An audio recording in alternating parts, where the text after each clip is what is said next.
কল্পনা করুন আপনি বিমান বন্দরে দাঁড়িয়ে আছেন।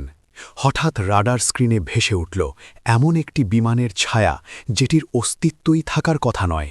যে বিমানটি ৩৭ বছর আগে আকাশের বুকে মিলিয়ে গিয়েছিল সেটি এখন নামতে চাইছে। পাইলটের গলায় কোনো আতঙ্ক নেই, কোনো বিভ্রান্তি নেই। সে শুধু বলছে, আমরা নিউ ইয়র্ক থেকে মিয়ামি যাচ্ছি। কিন্তু তখন সাল ১৯৯২, আর সেই বিমানটি উড়েছিল ১৯৫৫ সালে। এই হল ফ্লাইট 914 এর গল্প। এটি শুধু একটি বিমান হারিয়ে যাওয়ার গল্প নয়, এটি সময়ের বুকে একটি ক্ষত, একটি রহস্য যার উত্তর আজও কেউ দিতে পারেনি।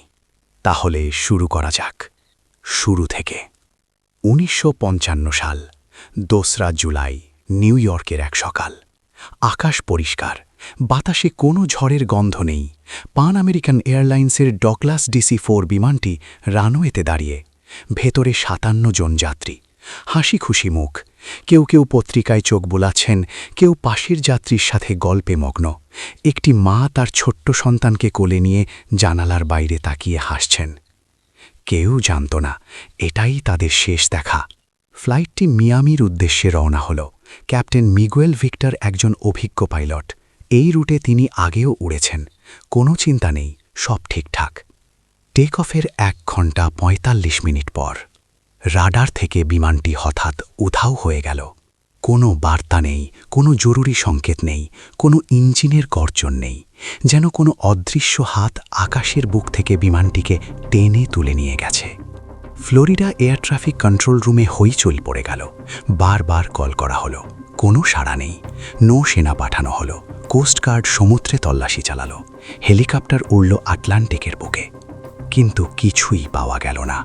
কোনো ধ্বংসাবশেষ নয়, এক ফোঁটা জ্বালানি নয়, এক টুকরো ধাতু নয়। মাটিতে একটি আঁচড়ও নেই, যেন এই বিমানটি কখনো ছিলই না। ১০ দিন পর সব আশা ভেঙে পড়ল। ফাইলে লেখা হলো, presumed crash, no survivors, case closed. পরিবারগুলো কাঁদল, অপেক্ষা ছেড়ে দিল, জীবন এগিয়ে গেল। কিন্তু ইতিহাস থেমে রইল। ১৯৯২ সাল, ভেনেজুয়েলা, কারাকাস শহর। সাইমন বলিভার ইন্টারন্যাশনাল এয়ারপোর্টে সকালটা স্বাভাবিকই ছিল। রানওয়েতে সূর্যের আলো পড়ছিল। কন্ট্রোল রুমে কফির কাপ হাতে নিয়ে কাজ করছিলেন এয়ার ট্রাফিক কন্ট্রোলার। হঠাৎ রাডার স্ক্রিনে একটি অদ্ভুত বিন্দু ভেসে উঠল।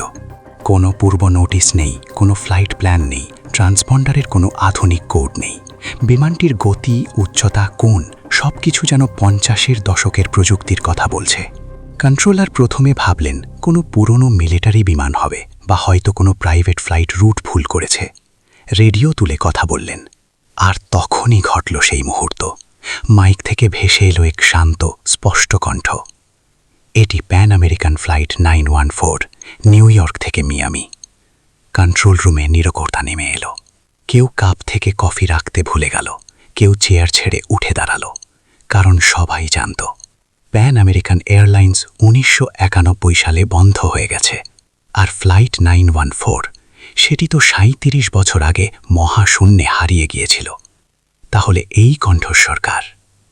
পুরনো ফাইল টেনে বের করা হলো, পাইলটের নাম মেলানো হলো, ট্রান্সপন্ডার কোড যাচাই করা হলো। সব মিলে গেল, সব কিছু।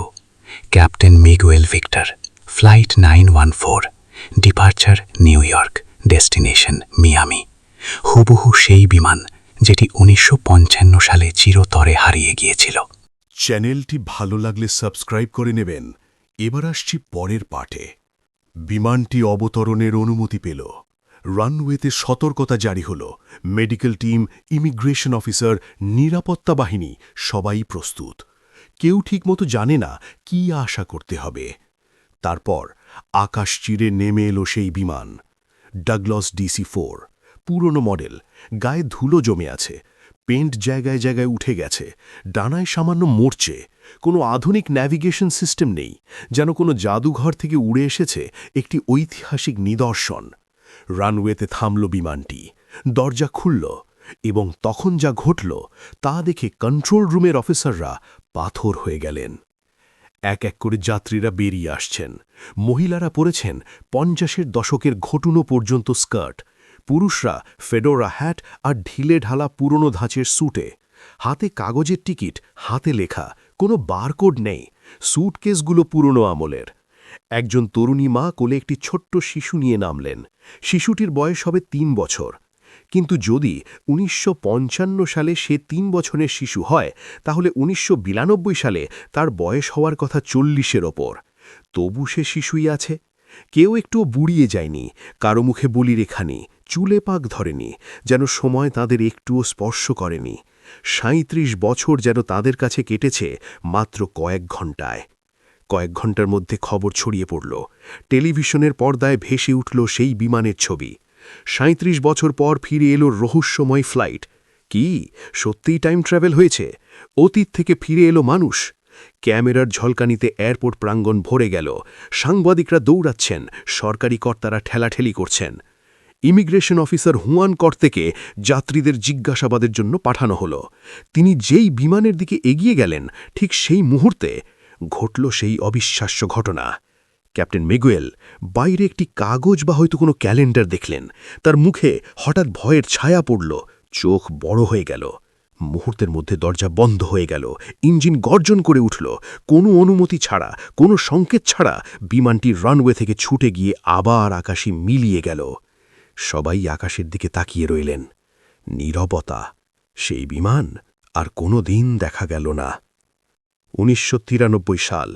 আমেরিকার বিখ্যাত ট্যাবলয়েড পত্রিকা উইকলি ওয়ার্ল্ড নিউজ ছাপল একটি বিস্ফোরক প্রতিবেদন। শিরোনাম ছিল, ফিরে এলো ফ্লাইট 914, 1955 থেকে সরাসরি 1992-তে। রিপোর্টে বলা হলো, বিমানটি এবং তার সব যাত্রীকে সরকারি সংস্থা আটক করেছিল, গোপন সামরিক ঘাঁটিতে নিয়ে যাওয়া হয়েছিল, তাদের ওপর পরীক্ষা চালানো হয়েছিল। টাইম ডাইলেশন বা ডাইমেনশনাল রিফট, এই তত্ত্বগুলো দিয়ে বিষয়টি বোঝানোর চেষ্টা করা হয়েছিল। যাত্রীরা নাকি নিজেরাই বলেছিলেন, আমাদের কাছে মনে হয়েছে মাত্র কয়েক ঘন্টা পেরিয়েছে, আমরা জানতামই না যে 37 বছর চলে গেছে। রিপোর্টে ছিল ঝাপসা কিছু ছবি, পুরনো পোশাকে ভীতস্ত্রস্ত মানুষ, এবং ছিল কারাকাস এটিসি অফিসার হুয়ান লাকোটের একটি সাক্ষাৎকার। আমি নিজের রেডিওতে সেই পাইলটের গলা শুনেছিলাম। সেটি মিগুয়েলই ছিল, 1955 সেই ক্যাপ্টেন। আমাকে চুপ থাকতে বাধ্য করা হয়েছিল। ইন্ডিয়ে সাইন করানো হয়েছিল। বলা হয়েছিল, মুখ খুললে পরিণতি ভালো হবে না। এই রিপোর্ট পড়ে দুনিয়া 2 ভাগ হয়ে গেল। একদল বলল, এটি টাইম ট্রাভেলের জীবন্ত প্রমাণ। আরেক দল বলল, এটি নিছক মিথ্যা, একটি চাঞ্চল্যকর গল্প। কিন্তু প্রশ্নগুলো রয়ে গেল। বছরের পর বছর গড়িয়ে গেল। ফ্যাক্ট চেকিং সাইটগুলো এক এক করে তদন্ত শুরু করল, এবং তারা যা আবিষ্কার করল তা ছিল হতাশাজনক এবং একই সঙ্গে অবাক করার মতো। প্যান আমেরিকান এয়ারলাইন্সের রেকর্ড ঘেঁটে দেখা গেল 914 নম্বরের কোনো ফ্লাইট কখনই ছিল না। 1955 সালের 2 জুলাই সেই তারিখে এই রুটে এই বিমানের কোনো উড়ানের তথ্য কোথাও নেই। এই পুরো গল্পটি শুরু হয়েছিল 21 মে 1992 তারিখে আমেরিকার একটি ছোট স্থানীয় পত্রিকায়। সেই পত্রিকায় একটি কাল্পনিক গল্প ছাপিয়েছিল, যেটি ক্রমে ক্রমে ছড়িয়ে পড়েছিল গোটা বিশ্বে। উইকলি ওয়ার্ল্ড নিউজ এই পত্রিকাটি বরাবরই সংবেদনশীল এবং অতিরঞ্জিত খবরের জন্য পরিচিত ছিল। তারা বায়বীয় গল্পকে সত্যির মোড়কে পরিবেশন করত। সত্য হল, ফ্লাইট 914 কখনো ওড়েনি, কখনো হারায়নি, কখনো ফেরেনি। এটি একটি ফেক নিউজের সবচেয়ে সফল উদাহরণ। পর্ব 7। তবে প্রশ্নগুলো কেন এখনো বাঁচে? সত্য জানা গেছে, গল্পটি মিথ্যা, কিন্তু তবু মনের ভেতরে একটি প্রশ্ন বারবার নাড়া দেয়। কেন এই গল্পটি এত দ্রুত ছড়িয়ে পড়েছিল? কেন কোটি কোটি মানুষেরই বিশ্বাস করেছিল?